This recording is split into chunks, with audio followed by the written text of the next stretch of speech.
3-3 Litteraly team sucks. Wuthering Waves had great combat in 1.0, even better by 2.x, now you just hold the button. I am afraid it might be time for me to play and start making content for other games and maybe come back if Kuro ever decide they wanna make combat enjoyable again. How did we end up here? Let's rewind time a bit.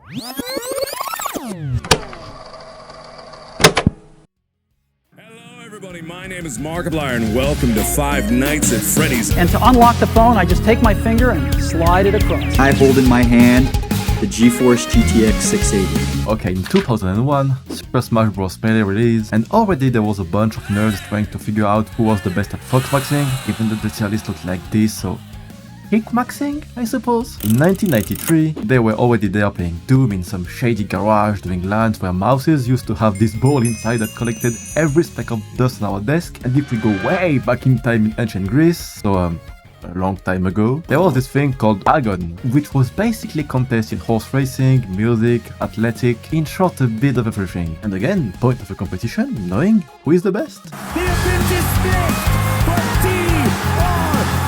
To go with the gotta go, JC with the liberation! Beyblade in with the wake up 5P check from Leffen. He is undefeated, your EVO 2023. Giving our best, or what we call tryharding when we are sweetie gamers, exists since forever, for as long as two humans had enough ego to tell to the other, in these rock-throwing games we like to do, I am sure that I can fuck you up. You could say weightlifting or fucking a hot dog eating contest. Like, those are all... I will destroy you in a hot dog eating. Are you fucking kidding me? There can be many reasons, right? Some do it to fuel their egos, some to impress women thinking that being a top 500 Genji main will help them, and some just want a worthy challenge. I'm not gonna spend the next 5 hours to master rotation just to score 15% higher than if they just read the rotation guide on prydwen. Life is hard for everyone, leave us being proud of what we want. Except that some others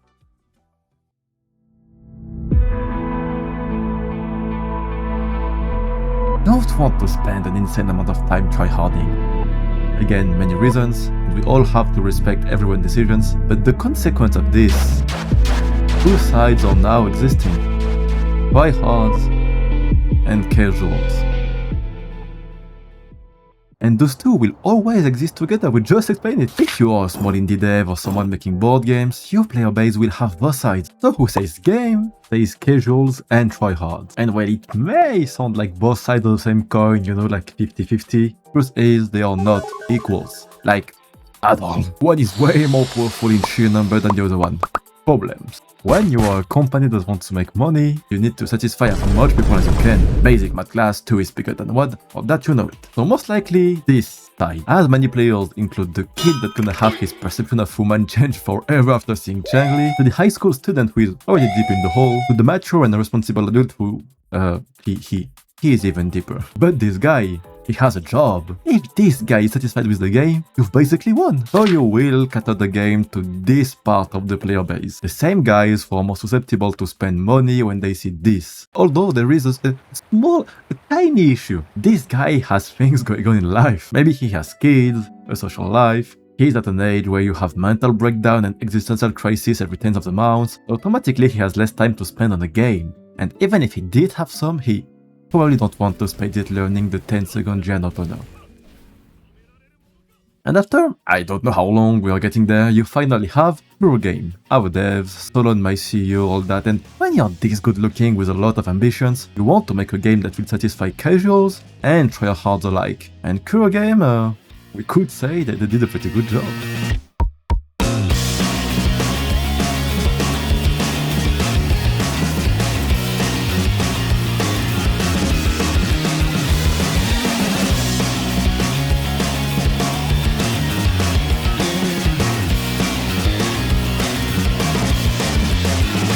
Except that we move back to the present and have posts like those, so looks like we have a problem. Let's take a closer look. And maybe it's a bit late to talk about it, but this guy over there, I'm not gonna try to pronounce that with my French accent. I have too much respect to other humans.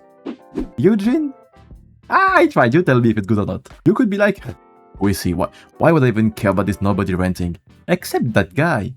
He is not a nobody. If you go to Wuwa Flex and check out the number of friends submitted, My guy is there. I think his opinions matter at least a tiny bit. Anyway, back on track. And to do this, we have to understand first how the game differentiates itself in its gameplay from games like Genshin Impact, for example. Why does Wuthering Waves have this reputation of being for sweaty gamers and not Genshin, while both games have seemingly the same foundation? Of course, one game is more fast-paced in general, but that's not it. There is one take that you've probably heard if you're in some circles of players that only take a bath once every 2 new units. I don't know what I'm trying to do here, building suspense, you all know it.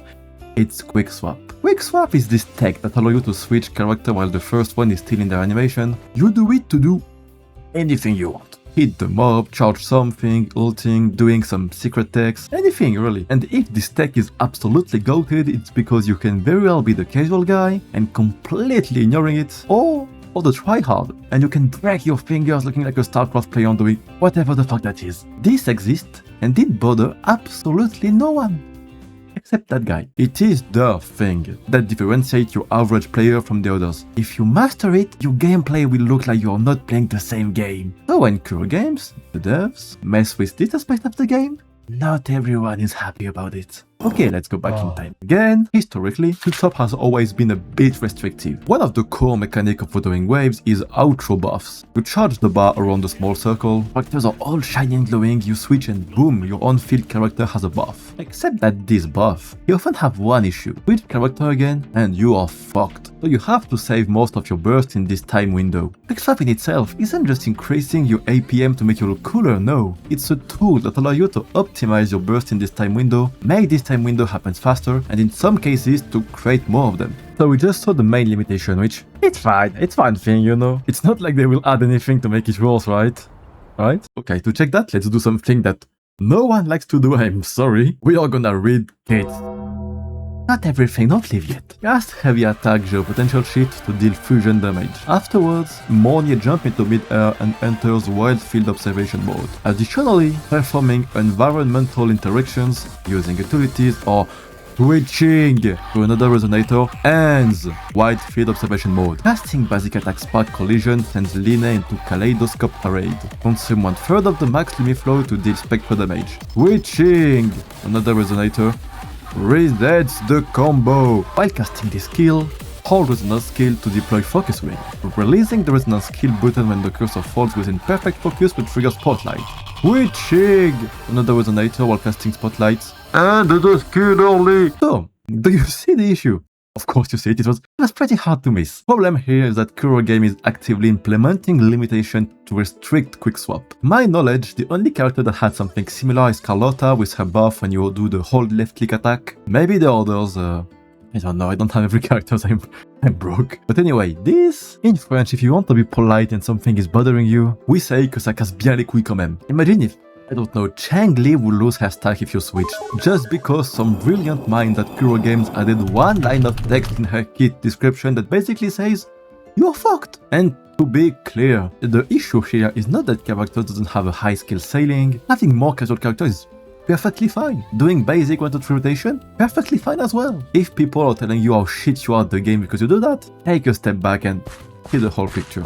Pretty lame, right? The issue is that you don't have to put those restrictions. Casual guys will just keep playing normally, they won't see any difference, and tryhards will have more fun, like no one is losing here. All that being said, I just want to be sure that we're all on the same page. I like Wuthering Waves. Probably the gacha I spent the most amount of time since like Dokkan Battle in 2015. This video is not doom posting. The game is still insanely good visually, slap in the face. Character design, another slap in the face. Content, we are eating good. Story-wise, we are getting spoiled with patches like 3.1, 3 and 4. And some units like Amos, Dania or Hiyuki feel so good to play with. You have so much freedom with them that it's insane. Sorry Hiyuki, you're goated, you're the goat, you didn't deserve to have 2 bricks on your team. But yeah, on this point specifically, it is getting a bit worrying in my opinion. Again, it will depend for everyone, it is all about priority, how much you value gameplay compared to story, exploration and so on. But yeah, Even I, who don't play the game super sweetly, I like waking up and seeing that random video of a guy making an incredible score on Matrix, doing rotation so fast that I can't even understand what happened at first glance. I feel like they are putting stars in my eyes by showing me what peak looks like. It feels like seeing Faker play in 2013 when you are just an average guy playing normal games. And of course, I am exaggerating a little here, but knowing that one day perhaps, optimized way to play the game will be the way the devs want and not how we,